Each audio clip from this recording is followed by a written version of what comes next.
मंगलम भगवान वीरो मंगलम गौतमो गणी मंगलम कुंद कुंदार्यो जैन धर्मोस्तु मंगलम सर्वमंगलमांगल्यम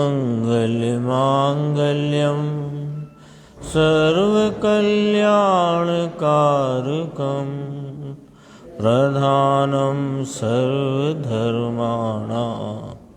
जैनं जयतु शासनम्। मैं नमो तीर्थनायक को, नमो ओंकार वाणी को, नमो उन कुंद प्रभु को जिन्होंने ओंकार धारण की।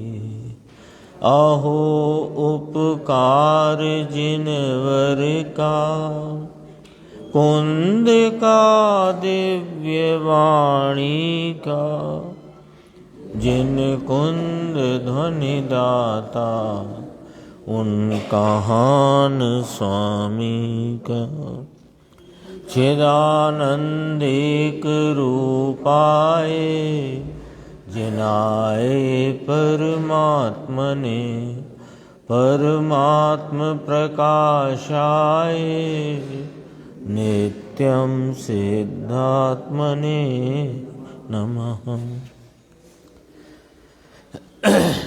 आचार्य योगेंद्र देव कृत ये परमान प्रकाश नाम का ग्रंथ है और इसकी दूसरे महाधिकार की 9वीं गाथा है। इसमें आचार्य परमात्मा कहते हैं कि इस 3 लोक में मोक्ष के सिवाय सुख का कारण कोई अन्य नहीं है। यानी मोक्ष के सिवाय जगत की कोई वस्तु सुख का कारण नहीं है और मोक्ष का कारण आत्मा के ध्यान के सिवाय कुछ भी नहीं है।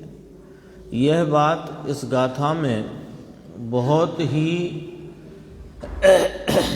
गंभीरता से और बहुत समझो करुणा से यहाँ पर प्रस्तुत करी।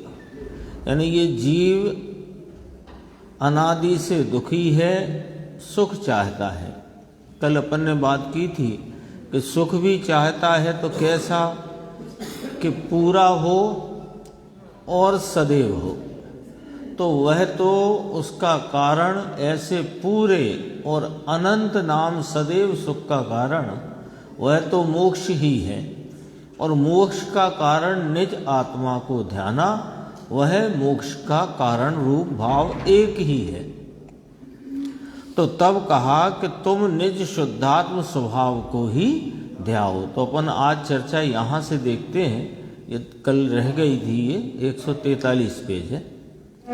निज स्वभाव शुद्धात्मा, निज शुद्धात्म स्वभाव भगवान आत्मा का शुद्ध पवित्र स्वभाव, वीतराग स्वभाव, शांत रस स्वभाव, अकषाय त्रिकाल जिसका स्वरूप है उसमें स्थिर हो, ये है मोक्ष का कारण भाव। है ना। मोक्ष सुख का कारण है, जगत में और कोई वस्तु सुख का कारण नहीं। तो फिर पूछते हैं, फिर कहते हैं कि जब इस मोक्ष के का कारण कौन, तो कहा कि एक शुद्धात्मा का ध्यान ही मोक्ष का कारण है। तो उस शुद्धात्मा के ध्यान करने की प्रेरणा अथवा कि आज्ञा, इसमें तो शब्द आया श्री गुरु आज्ञा देते हैं। तो कितना यहाँ गुरुदेव ने इस चैतन्य स्वभाव, इस अपने निज आत्म प्रभु की कितनी यहाँ पर वर्णन किया। देखो, निज स्वभाव शुद्धात्मा, निज शुद्धात्म स्वभाव भगवान आत्मा का शुद्ध पवित्र स्वभाव, वीतराग स्वभाव, शांत रस स्वभाव, अकषाय त्रिकाल जिसका स्वरूप है उसमें स्थिर हो। अब लोगों को ऐसा कठिन लगता है ना।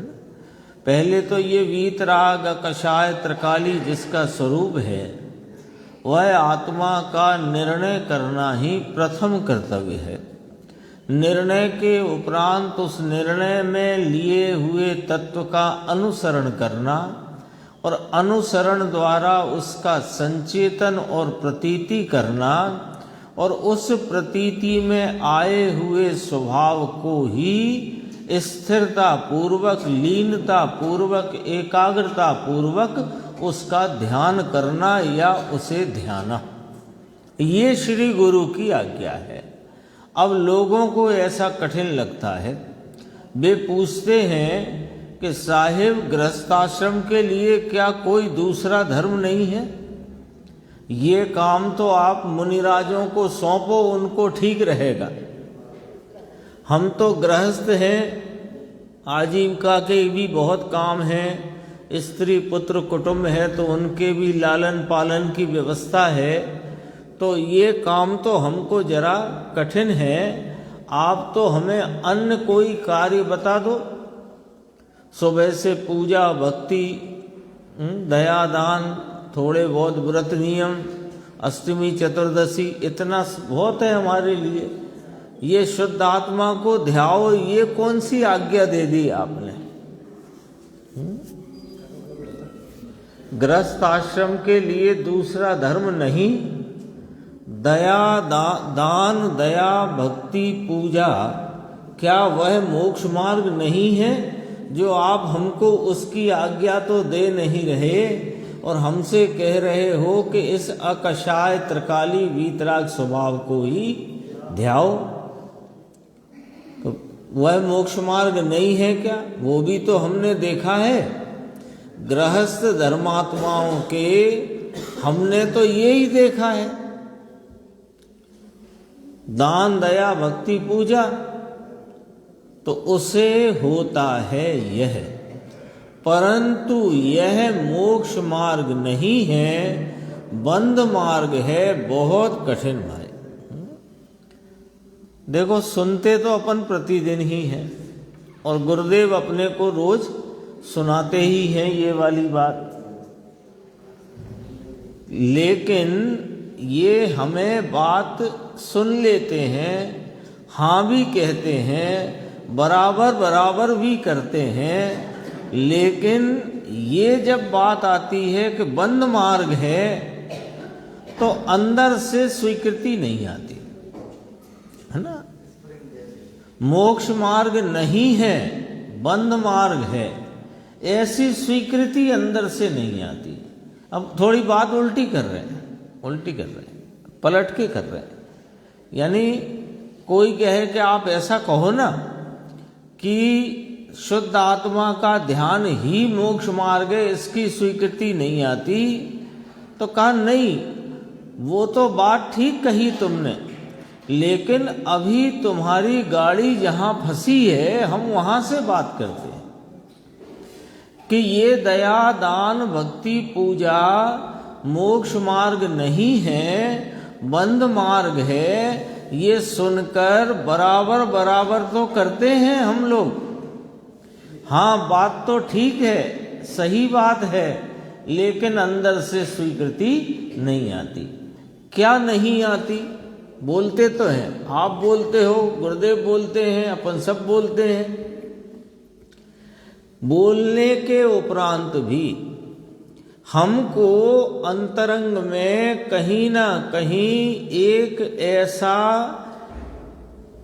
मंतव्य, एक ऐसी मान्यता और एक ऐसा अभिप्राय बसा हुआ है कि ये जो चल रहा है ना, दया दान भक्ति पूजा स्वाध्याय का कार्यक्रम हमारा, इससे कुछ तो लाभ है, कुछ तो लाभ है। बात तो ठीक है, बंद मार्ग है, लेकिन मुक्ति के मार्ग के लिए कुछ मदद तो करेगा ही ना।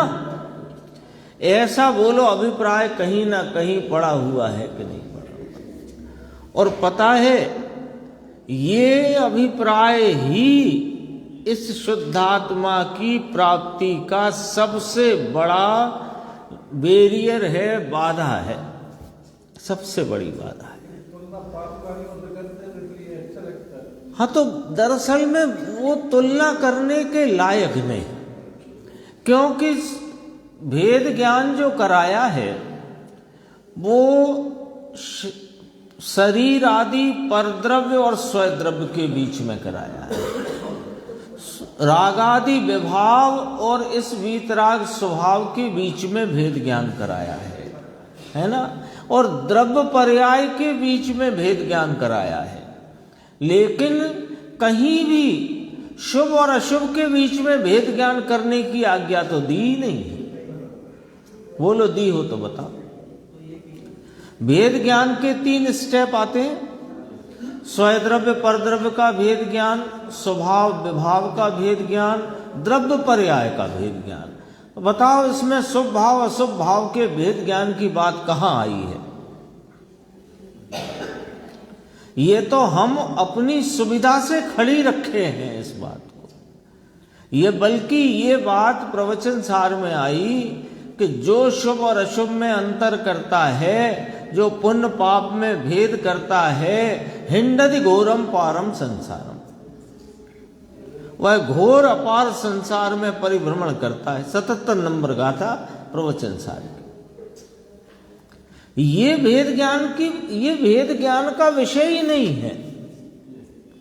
भेद ज्ञान का विषय तो रागादि विभावों से भिन्न ज्ञान स्वभाव की पहचान करना है, और ज्ञान स्वभाव की पहचान द्रव्य स्वभाव की दृष्टि करने से आएगी। इसलिए द्रव्य पर्याय का भेद ज्ञान बताया। पुण्य पाप का भेद ज्ञान कहीं कराया है, वह तो बंध रूप है, वह तो आश्रम रूप है। अब आश्रम में भेद ज्ञान कैसे, एक तत्व के 2 कैसे करें? वो तो पुण्य पाप इसलिए अलग से कहे, उसका हेतु है कि अज्ञानी जीव पुण्य को संवर का कारण मानता है और पाप को आश्रम का। इसलिए पुण्य पाप बता करके वे आश्रम के भेद हैं, ऐसा बताया है। ख्याल में आई बात? 7 तत्व है ना मूल, तो जीव अजीव आश्रम बंध संवर निर्जरा मोक्ष। तो ये पुण्य पाप जो 2 जोड़े, वो इसलिए जोड़े कि ये अनादि का अज्ञानी जीव पुण्य भाव से संवर और पाप से आश्रम मानता है। तो कहा ये पुण्य पाप दोनों आश्रम है, इसलिए पुण्य पाप की व्याख्या करके और उसे आश्रम बताकर और आश्रम के निरोध को संवर कहा। तो उसमें पुण्य का निरोध आया कि नहीं आया? कि पुण्य का साथ आया? निरोध आया ना, विरोध उसको रोकना, पुण्य को भी रोकने से संवर की प्राप्ति होती है। देखो अपनी यहां बात आई कि गृहस्थाश्रम के लिए क्या कोई दूसरा धर्म नहीं? दान दया भक्ति पूजा व मोक्ष मार्ग नहीं है क्या? उसे होता है ये। अब धर्मात्मा को देखे जाते हैं ये सब, तो उसे होता है यह, परंतु यह मोक्ष मार्ग नहीं, बंद मार्ग है, बहुत कठिन भाई। इसमें थोड़ी और चर्चा आगे देखते हैं। ये नीचे की तो अपन ने कल पढ़ी थी कि ज्ञान की पर्याय में ज्ञान कर, दृष्टि की पर्याय में उसकी श्रद्धा कर, चारित्र की पर्याय में उसमें स्थिर हो, ऐसी बात पढ़ी थी ना। तब कहा था यदि 2 मोक्ष मार्ग होते तो उसके फल 2 आने चाहिए। 2 फल, एक व्यवहार सिद्ध होने चाहिए, एक निश्चय सिद्ध होने चाहिए। ऐसा कोई है क्या? व्यवहार सिद्ध और निश्चय सिद्ध। तो कहा उसके 2 फल तो आने चाहिए। तो 2 मार्ग हैं तो 2 फल चाहिए, और 2 फल नहीं है तो 2 मार्ग नहीं है। ये लॉजिक रखा था। अब अपन आगे देखते हैं 144 पेज। देखो जो श्री गुरु की आज्ञा है वो देखो। जिनवर देव वीतराग परमेश्वर केवली ने जो आत्मा देखा। ये क्यों कहा कि आत्मा आत्मा तो पूरा जगत करता है ना। अपन बहुत सारे मत प्रचलित हैं, उनमें जो आगम में बात आई है, 6 दर्शन की बात आई है। जैन दर्शन से अतिरिक्त और 5। तो इसमें सब आत्मा आत्मा कहते हैं, लेकिन कोई आत्मा को जानता नहीं। तो कहा कि जिनवर देव वीतराग परमेश्वर केवली ने जो आत्मा देखा और कहा, देखा और कहा, ऐसा परमानंद स्वरूप प्रभु, उसका एक का ध्यान कर। ये कहते हैं, यह श्री गुरु ने आज्ञा की है। श्री गुरु की आज्ञा क्या कि ये अभी पीछे पड़ चुके बहुत सारा विस्तार। वीतराग परम स्वभाव, अकषाय स्वरूप, शुद्धात्म स्वभाव, है ना। ये सब किसने देखा? वीतराग जिनवर देव ने, और उन्होंने कहा वही आत्मा है। और टीवी में कोई दूसरे आत्मा आत्मा कहते, वो आत्मा नहीं। क्योंकि कई लोग मुझे ऐसे मिलते हैं, और साहब फलाना चैनल पे फलाने व्यक्ति बोलते हैं, वो भी आत्मा की बात करते हैं। फलाने चैनल पे फलाने व्यक्ति बोलते हैं, वो भी आत्मा की बात करते हैं। अरे तुम पहले पता तो करो कि आत्मा है क्या, जिनवर देव ने क्या आत्मा देखा और क्या कहा।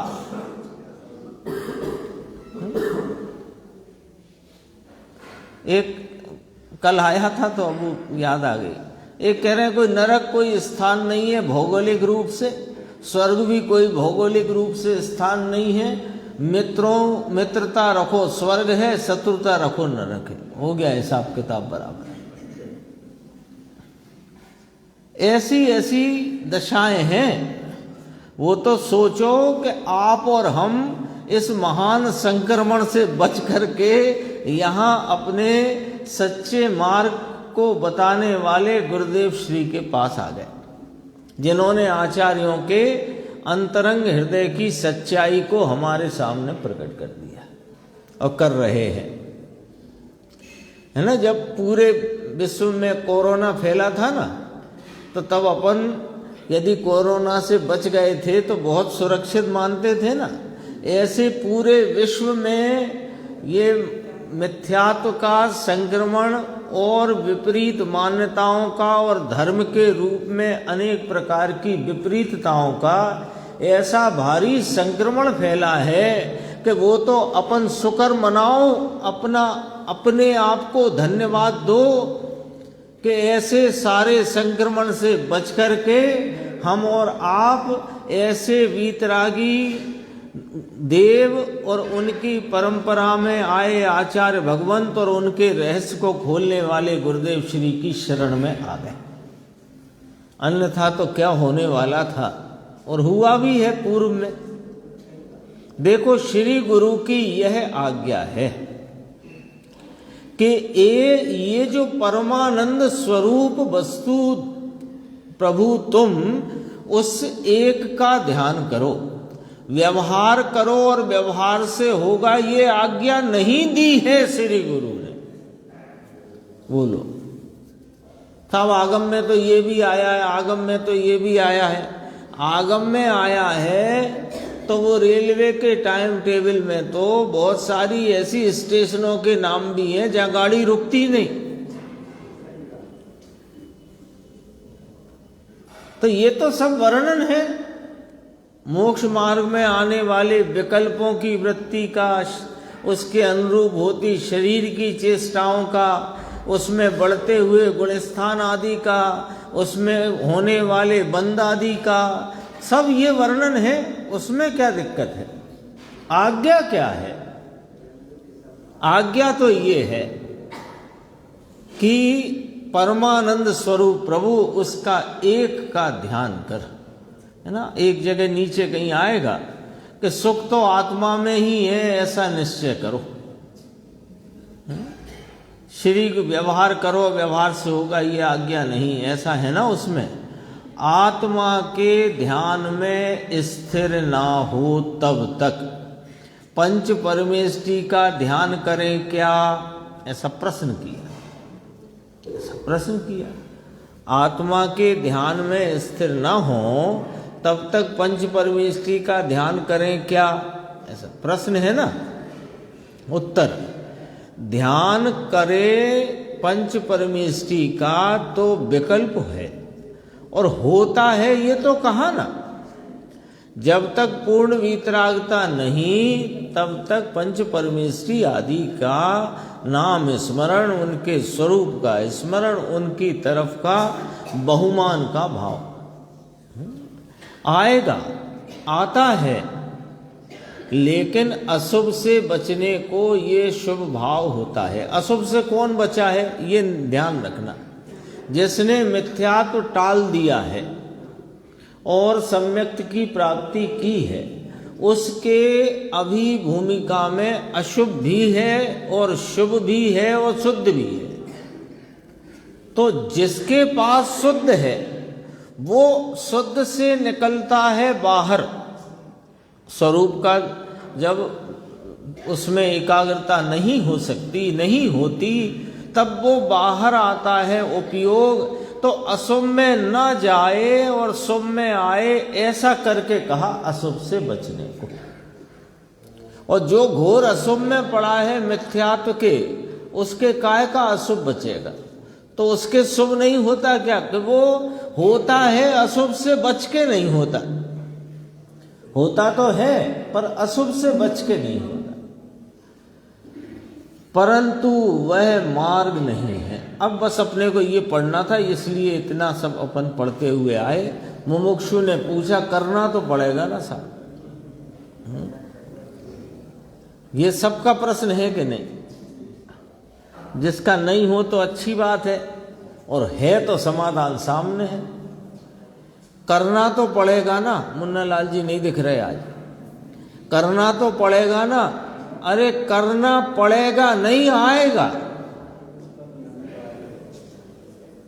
जो रास्ते में बीच में आता है वो आएगा। करना पड़ेगा कि तुम टेक लगा करके, तुम राग की पुष्टि करके अपने मिथ्यात्व को क्यों मोटा ताजा कर रहे हो? करना पड़ेगा नहीं, आएगा, होता है। जहां अंतर में स्थिर ना हो सके वहां तक ऐसे शुभ भाव आएंगे, परंतु वह मोक्ष का मार्ग नहीं है। बीच में मुझे लग रहा था कि उसे एक शब्द यहाँ चाहिए पड़ेगा गुरुदेव से, जो ऊपर पढ़ा ना अपन ने, तो इसमें से अपन इस प्रकार का अर्थ भी निकालने की चेष्टा कर सकते हैं कि हाँ, यही तो हम कह रहे हैं। हम करना पड़ेगा करके कह रहे हैं, आप आएगा करके कह रहे हो, लेकिन कह तो हम यही रहे हैं ना कि जब तक शुद्ध भाव की प्राप्ति नहीं हुई है, जब तक इस शुद्धात्म स्वरूप का अनुभव और प्रतीति नहीं हुई है, तब तक तो करे ना। यही तो हम कह रहे हैं, और यही आपने कहा कि नहीं, हमने ये नहीं कहा। गुरुदेव फरमाते हैं हमने ये नहीं कहा, हमने बीच की बात करी है, पहले की कब करी? समझ में आई बात? हमने बीच की बात करी है, प्रारंभ की नहीं करी है। तुम ये चक्कर में मत रहना कि हमें जब तक शुद्धात्मा का भान नहीं हुआ, शुद्धात्मा का जब तक हमको प्रतीति अनुभव नहीं है, तब तक तो हम इन भावों में प्रवर्तन करें ना। ऐसी आज्ञा आप दे दो। तो वो कहते हम क्या दे दें, श्री गुरु ने ही नहीं दी। तो फिर लिखा और आपने स्वयं फरमाया, हमने ये कहा कि जब अपने स्वरूप का निर्णय करके उस निर्णीत वस्तु के अनुसरण में उसका अनुभव और प्रतीति हुई, उसके उपरांत जब तक पूर्ण स्थिरता न हो जाए अथवा जब अंतर में स्थिर न रह सके, तो ऐसे भाव परिणाम आते हैं बीच में, और वह मोक्ष का मार्ग नहीं है। उनको भी, अरे मुनिराजों को जो महाव्रत का परिणाम है वो बंध का भाव है, बंध होता है उससे।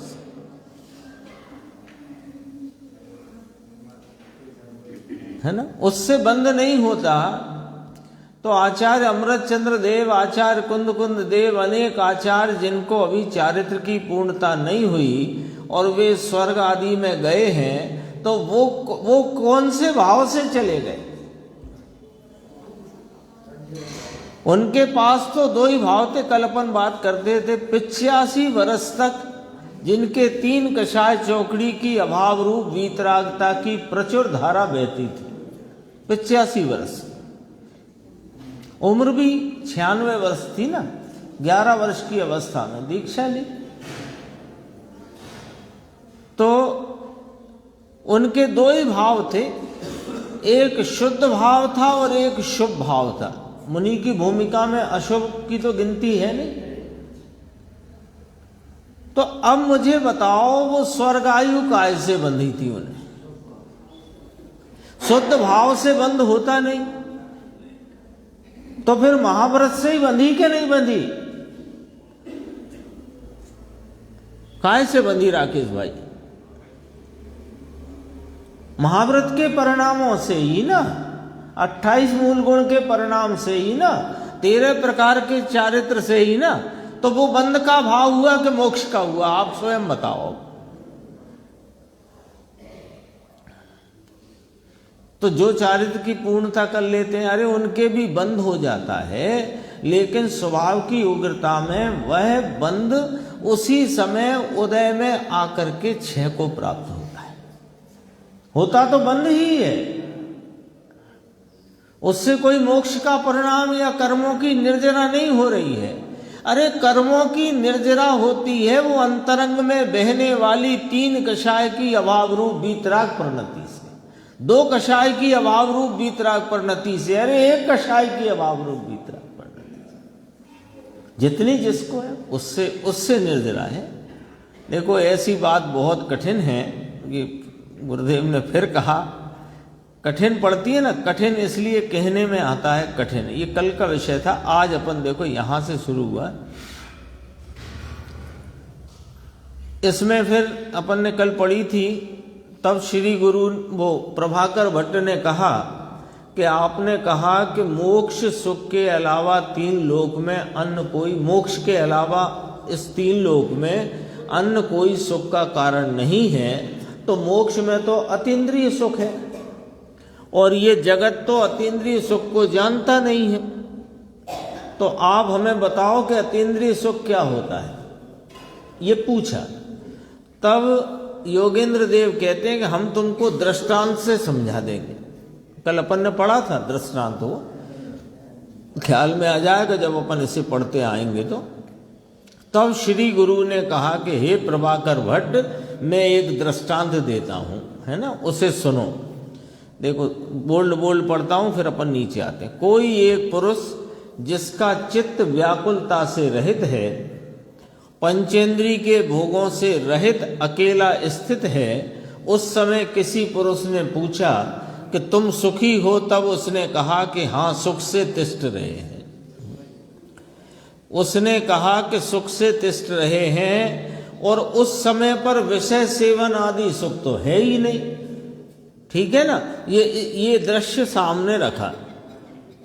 तो फिर उसने ये क्यों कहा कि हम सुखी हैं? जगत जिससे सुख मानता है, जिसे सुख मानता है, वे कोई भी वहां पर भाव और सामग्री है नहीं।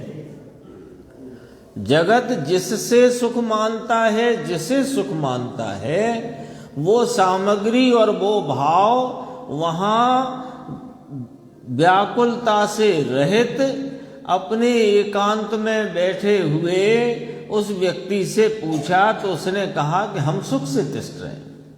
तो ये दृष्टांत दिया। तो उसने ये क्यों कहा कि हम सुखी हैं? तो यहां से देखो जो हाईलाइटेड है, देखो, सुख नाम व्याकुलता रहित का है। सुख काय का नाम है कि अनेक प्रकार की सामग्रियों के सेवन का, भोगने का नाम सुख नहीं है।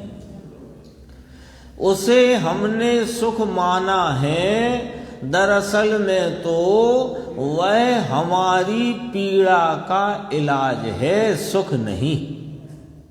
कल काफी बात करी थी इस पेपर में। पीड़ा का इलाज है, और पीड़ा के इलाज को कोई सुख कहे तो उसे मूर्ख कहे कि होशियार। कोई कहे कि आजकल भाई साहब क्या हालचाल है, अरे एकदम बढ़िया है, 5 स्टार हॉस्पिटल में आईसीयू में रहते हैं, इतनी व्यवस्थाएं बढ़िया हैं कि कहना ही क्या है ना। 1 घंटी भी नहीं बजाना पड़ती, जरा निगाह ऊंची करो, इशारा उंगली का भी करो तो 2-2 नर्स स्टाफ सब वहाँ पर मौजूद है। दोनों टाइम बढ़िया, बहुत अच्छा स्वादिष्ट और एकदम शुद्ध भोजन मिलता है, हाइजीनिक है, ऐसा है वैसा है, एकदम आनंद में है। अब बताओ, वो तो ये अच्छा है कि हमारे बच्चे सब संपन्नता हो गई और अपने पास भगवान का दिया सब कुछ है, इसलिए अपन तो 5 स्टार हॉस्पिटल, आजकल तो हॉस्पिटल भी स्टार वाले हो गए ना, तो हम तो 5 स्टार 7 स्टार हॉस्पिटल में रहते हैं, बड़े आनंद में हैं साहब। कोई कहता मिलेगा आपको ऐसा? वो तो ये कहेगा, अपन फोन करें, भाई साहब कैसे हालचाल हैं आपके, क्या बताएं, बड़े दुखी हैं, आजकल तो अस्पताल में भर्ती हैं। और अस्पताल के तो मैंने वर्णन आपको बता ही दिया कितना क्या है। तो फिर आप बताओ कि सुख इन सब वस्तु सामग्रियों के सेवन में है कि सुख आकुलता नहीं होने का नाम है। अपन निर्णय कर सकते हैं, है ना। यहां पर दृष्टांत दिया, उससे उल्टा अपन ने एक दृष्टांत विचार में लिया। यहां दिया कि कोई सामग्री का संयोग नहीं है और व्याकुलता से रहित एकांत में बैठे हुए हैं, तो उनसे पूछा कैसे हो गए, हम सुखी हैं। और अभी अपन ने विचार किया कि सब तरह की अनुकूलताएं हैं, सब तरह की,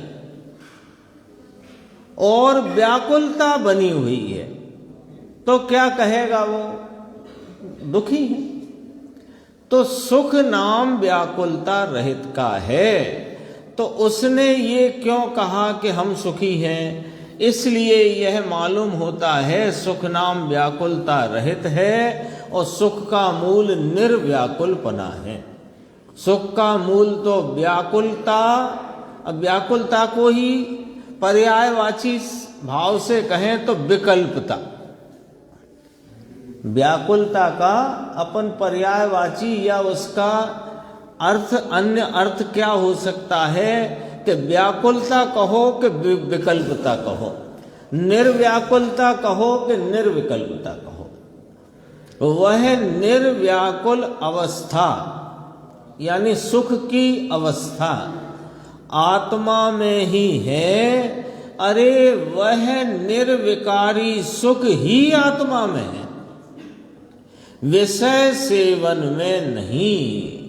इसलिए उसने कहा कि मैं सुखी हूं, कुछ नहीं दूसरा वहां कोई संयोग नहीं है।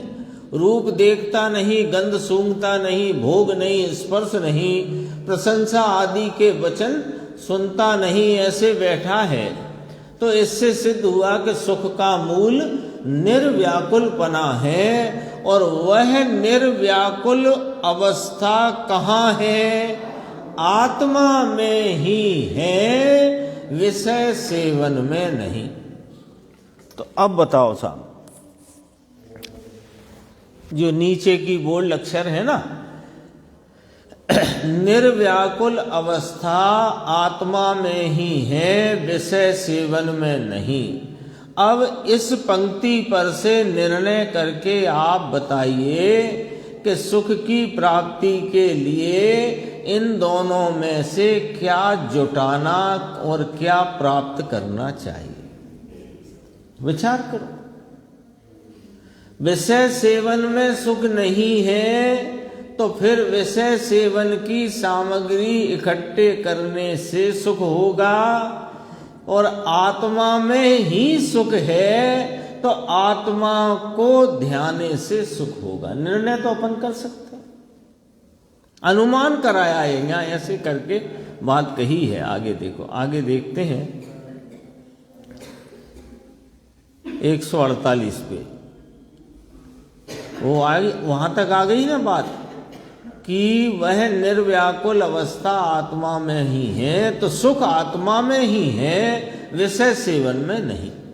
अब देखो, बीत राग निर्विकल्प स्वयं संवेदन ज्ञानियों के, जिसे आत्मा का ज्ञान अंतर में प्रकट हुआ, वीत रागी स्वयं संवेदन, ये क्या शब्द है, उसका अर्थ देखो। राग बिना का स्वयं नाम अपना संवेदन, प्रत्यक्ष ज्ञान का वेदन, आनंद का वेदन। ज्ञान का वेदन मान ज्ञान में होता है ना वेदन, आनंद का। देखो दोबारा, वीतरागी स्वयं संवेदन शब्द तो शास्त्र से अपन ने बहुत सुना। अब उसका भाव क्या है? वीतरागी नाम राग बिना का, स्वयं नाम अपना, सम नाम प्रत्यक्ष, और वेदन नाम ज्ञान में आनंद आदि भावों का, पवित्र भावों का संचेतन आस्वादन होना। ज्ञानियों के समस्त पंच इंद्रियों के विषय और मन के विकल्प जालों की रुकावट होने पर विशेषता से निर्व्याकुल सुख उपजता है। वहां से मिलाओ कि बाह्य के कुछ साधन नहीं है, फिर भी क्यों कहा तुमने कि हम सुखी हैं? कि सुख नाम निर्व्याकुलता का है, निराकुलता का है, और वहां कोई पंचेंद्रिय के साधन विषयों के हैं नहीं। उसी बात को यहां घटित किया। ज्ञानियों के, ज्ञानी क्यों लिया?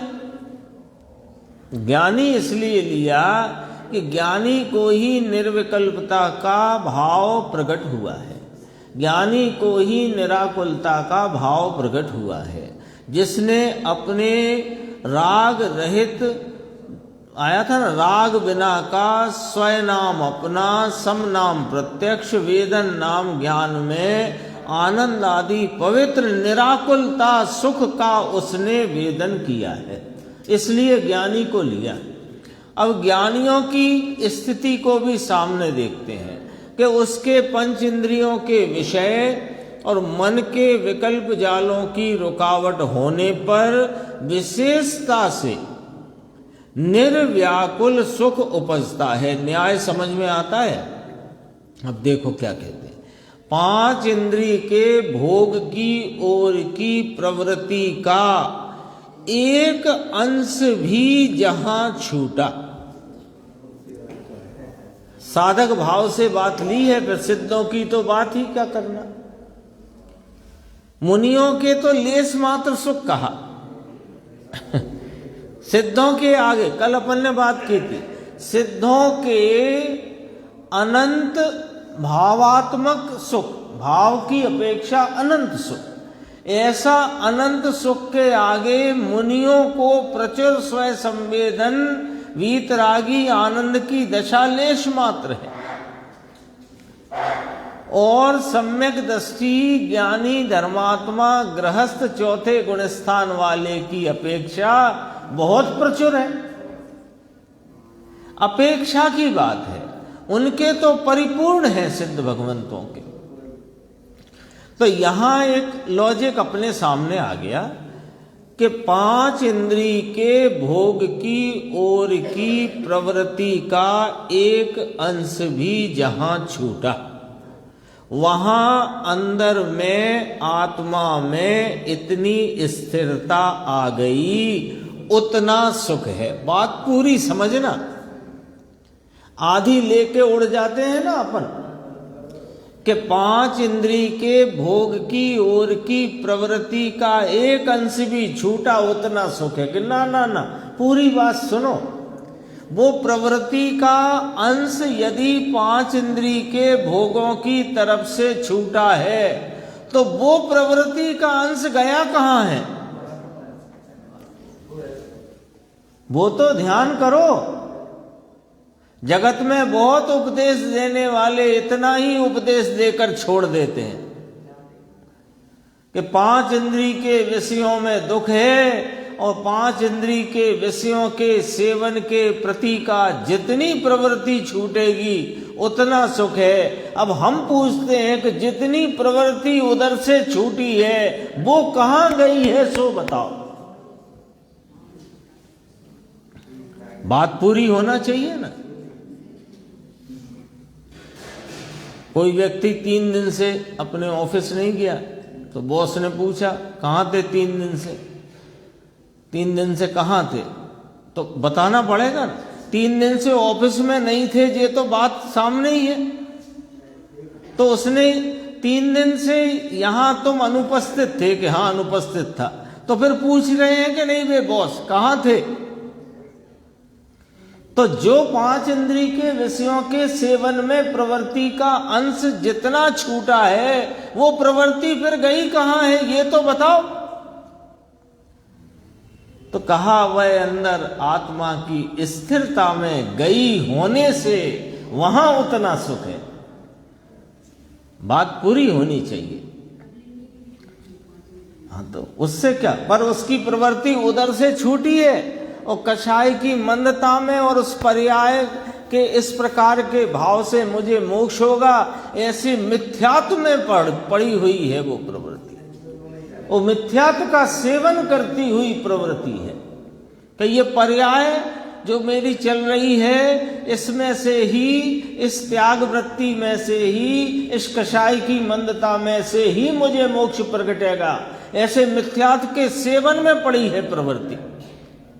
आत्मा के सेवन में कहां है, तो कितना सुख हुआ उसे, कितना सुख होता है। दौलत राम जी साहब तो कह रहे हैं सुख लेश ना पायो, यहां तो लेश मिला है। मुनिराज को लेश सुख कहा।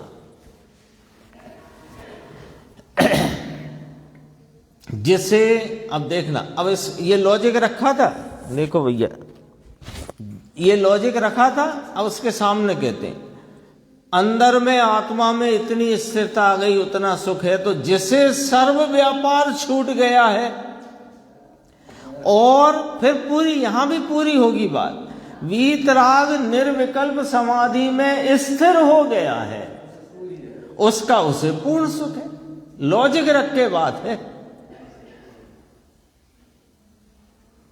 जितनी प्रवृत्ति छूटी उतनी अंदर स्थिरता हुई, उतना सुख। पूरी प्रवृत्ति वहां से छूटी, पूरी अंदर में स्थिरता हुई, पूरा सुख। एक एक गाथा बहुत लॉजिक से यहां पर गुरुदेव श्री ने समझाई, आचार्य परमात्मा ने प्रस्तुत की है। जो ये पूरे ग्रंथ में एक एक गाथा इतनी सरस है और बहुत समझो महत्वपूर्ण विषय इसमें रखा गया है। आगे चलते हैं। एक फिरोजाबाद की बात आई थी, करोड़पति मार दिया। अब उस जमाने में 10,000 रुपये रोकड़ के लिए कत्ल कर दिया था। देखो 150 तोला सोना ले गया वो। अब देखो इतनी चर्चा अपनी हो गई, अब अपन इसके थोड़े से सारांश पर आते हैं। इसलिए यह 2 बातें प्रत्यक्ष ही दृष्टि पड़ती है, माने दृष्टि में खड़ी हो जाती है। प्रत्यक्ष ही 2 बातें, 2 बातें तो प्रत्यक्ष नजर में आती हैं, ऐसा कहते हैं, है ना। ये थोड़ी बात को लॉजिक रखा, न्याय रखा, युक्ति। जो पुरुष निरोग और चिंता रहित हैं, निरोग हैं और चिंता कुछ नहीं, उनके विषय सामग्री के बिना ही सुख भासता है। ये अपने को अभी लोक में ही दिखा रहे हैं हिसाब किताब समझाने के लिए। जो निरोगी हैं और चिंता कुछ है नहीं, तो उनके विषय सामग्री के बिना ही सुख भासता है। और जो महामुनि, उनकी तो फिर क्या बात करना। जो महामुनि शुद्ध उपयोग अवस्था में ध्यानारूढ़ हैं, देखो मुनि हैं वे आत्मा के ध्यान में शुद्ध उपयोग में आरूढ़ हैं। दया दान विकल्प है, वह तो अशुद्ध उपयोग है। उससे छूटकर अंतर में शुद्ध उपयोग, क्योंकि शुद्ध आत्मा है, उसका उपयोग अर्थात शुद्ध उपयोग, शुद्ध स्वरूप परमात्मा स्वयं है, उसका व्यापार उपयोग, वह शुद्ध उपयोग। तो महामुनि शुद्ध उपयोग अवस्था में ध्यान आरूढ़ है, ध्यान पर सवार है, आरूढ़ है, अंतर के ध्यान में मस्त है।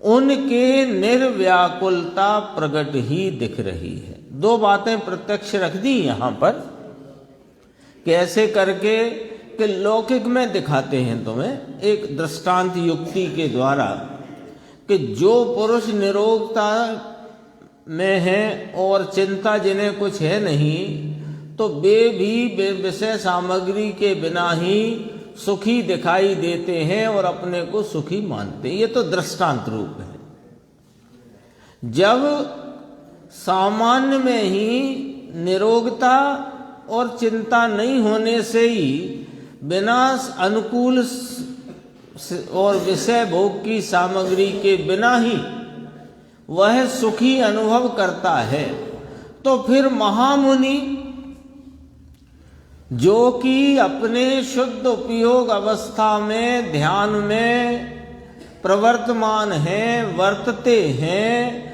वे सुखी क्यों नहीं होंगे? उनके तो निर्व्याकुलता प्रकट ही दिख रही है।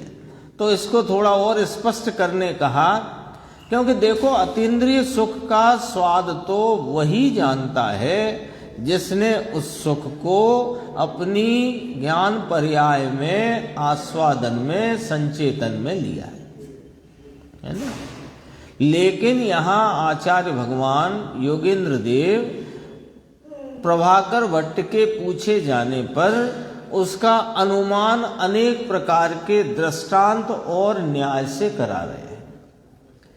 अब जब करा रहे हैं तो अब इसने किसको करा रहे हैं? अपन सबको ही करा रहे हैं। जिसने अतीन्द्रिय आनंद का अंश भी कभी अनादि से अब तक स्वाद में नहीं लिया, जिसने ले लिया उसको तो प्रश्न भी नहीं है, पर जिसको प्रश्न है तो उसने लिया नहीं है स्वाद।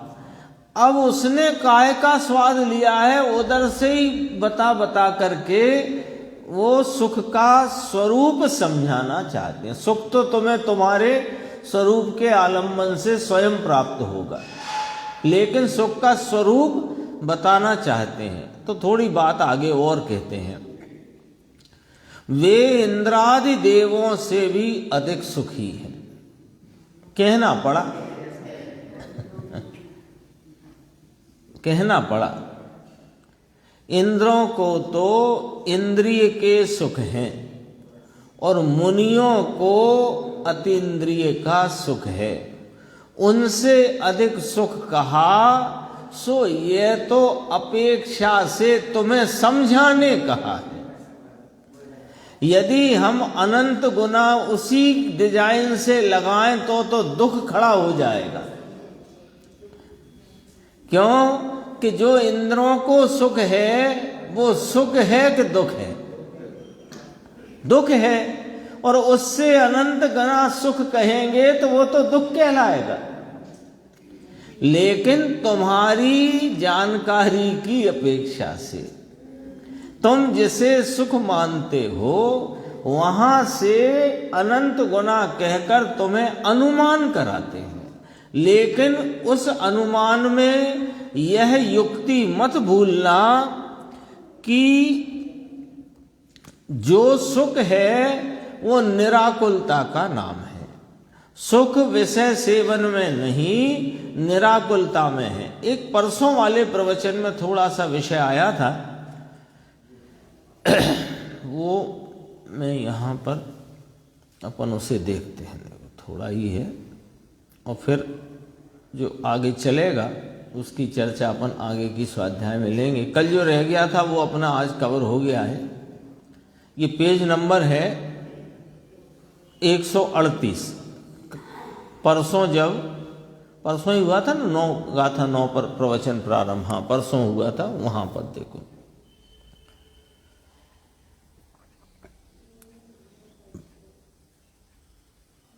ये दिख रहा है ना आपको, येलो हाईलाइट।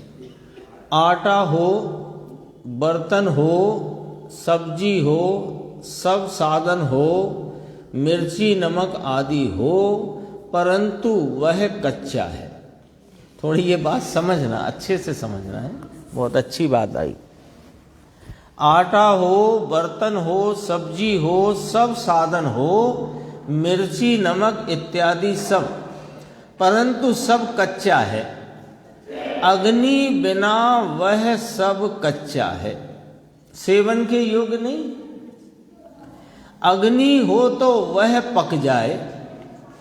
इसी प्रकार गुरु बिना यथार्थ अपनी दृष्टि से अर्थ करे वह नहीं समझ में आएगा। इसे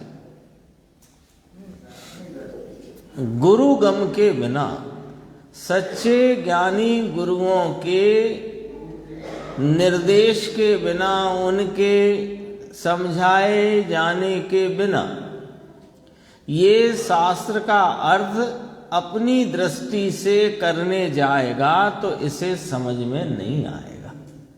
कारण क्या है उसका? कारण ये है कि शास्त्र में बहुत सारा विषय है और दोनों प्रकार के नयों का प्रयोग है, निश्चय नय, व्यवहार नय, और व्यवहार बहुत अधिक है। छावड़ा जी ने भी लिखा, जयचंद जी छावड़ा ने, है ना, बहुतायत से व्यवहार का उपदेश बहुतायत से किया गया है। तो और ये इसकी दृष्टि पहले ही पर्याय पर और भेद पर बनी हुई है। द्रव्य दृष्टि इसे है नहीं, अभेद की दृष्टि इसे है नहीं, दृष्टि का यथार्थपना इसे प्रगटा नहीं है। तो ये शास्त्र का अर्थ अपनी दृष्टि से करता है। तो ये कैसी दृष्टि से करता है कि ये पर्याय की प्राप्ति पर्याय के लक्ष्य से चाहता है और पर्याय में वर्तते हुए राग आदि के हिसाब किताब लगाता है, शुभ अशुभ में भेद करता है आदि इत्यादि, है ना। तो इसको शास्त्र का जो यथार्थ भाव है वह इसे ख्याल में नहीं आता। तब गुरुदेव श्री यहां फरमाते हैं, देखो, गुरु रूपी अग्नि बिना यह सब कच्चा है, ऐसा उसमें लिखा। सम्यक ज्ञान दीपिका में ये लिखा है। इसका अर्थ कैसे करना? यह गुरुगम बिना सब कच्चा है। गुरुगम के बिना भगवान की वाणी का, आचार्यों के मंतव्य का, अभिप्राय का यथार्थ ज्ञान नहीं हो सकता। ये बात यहाँ पर कही तो, हाँ, ये क्यों कही कि तुम अपने मन से अर्थ निकाल कर और अपने हम सही रास्ते पर आ गए ऐसा मत समझकर भ्रांति में न रहना। सच्चे ज्ञानी गुरुओं की दिशा निर्देश को प्राप्त करके उन शास्त्र सूत्रों का अभिप्राय यथार्थ जानने के प्रयत्न में रहना, जानना, लेकिन फिर निमित्ताधीन मत हो जाना कि गुरु मिलेंगे तो ही होगा, तो अब गुरु है नहीं, या गुरु है तो गुरु से ही होगा। या तो ये मान के बैठ जाता है गुरु है ही नहीं, अब क्या करना, अपन तो भगवान की भक्ति पूजा करो, छुट्टी करो। तो तत्व निर्णय का इसने कार्यक्रम ही हटा दिया अपना। अथवा कि गुरु मिले हैं तो गुरु ही दे देंगे मानो, ऐसे करके भी ये प्रमादी होता है। तो कहा तथापि निमित्त ने नहीं किया उसको। समझ में आया? समझाने में गुरु का निमित्त पना होता है, परंतु उस निमित्त या वह निमित्त उसे समझाने का काम करता है, ऐसा नहीं है। अपनी समझ अपने से, अपने लिए, अपने में होती है। तब वहां जब सच्ची समझ हो, आचार्य भगवंतों की कथनी का अभिप्राय सत्य पकड़ में आए, तो गुरु पर निमित्त का आरोप आता है। तो दो प्रकारता जानने में आती हैं, आप लोगों को भी ख्याल में आती होंगी।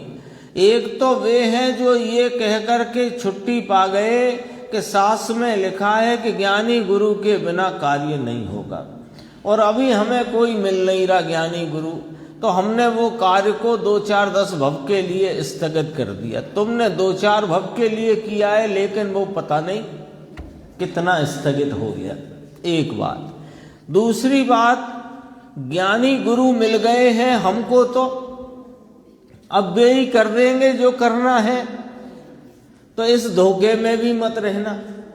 समझ तो अपनी समझ अपने में, अपने लिए, अपने से होगी।